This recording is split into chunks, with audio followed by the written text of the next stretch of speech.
Hello guys, so today we are here to discuss for each loop in a C sharp. What is a difference between first for each and for loop? So normally with the for each, generally if you want to iterate some array, iterate means nothing but just want to go inside and get some data. So in an array or some list or some IEnumerable values, so you go for a for each loop. But for have different scenarios. For is helps us to go and check some kind of statement that returns false or true.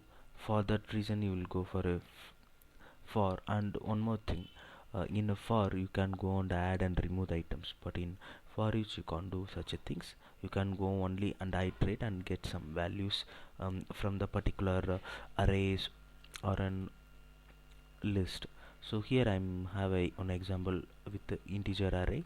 So I have the list of array. I'm just go on to looping that. Okay, I just take one instance of the single value. So every loops it will collect one record and it will go on loop it. So it is a complete record. By every index it will loop and it will return it. That is what the for each loop here.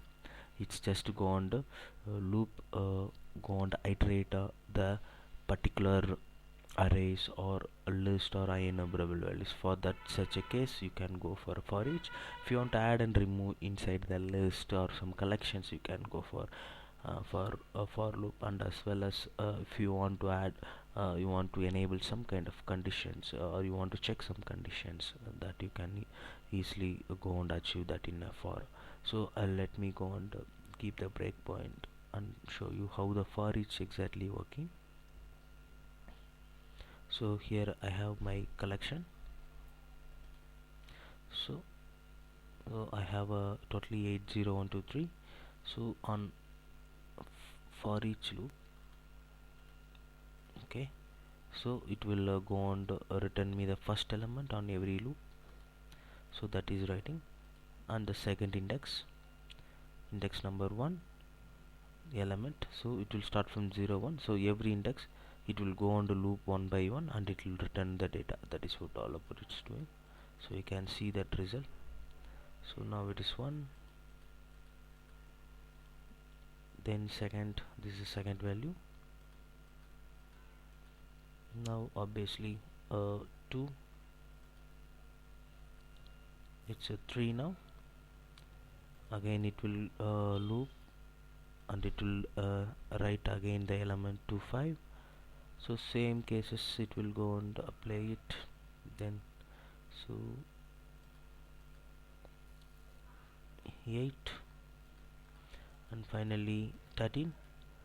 Okay, it's looped all the index, so it will execute it finally. So we will have the result, all the result one by one. We looped and we return the separate, we picked up all the values and we return in a separate places.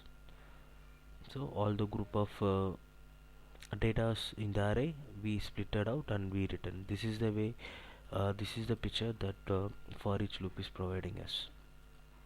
So hopes you got what is exactly the for each loops and where to use it. Still you have any doubt, queries regarding for each loop, just comment us, we'll clarify you about that. Thanks for watching the video guys.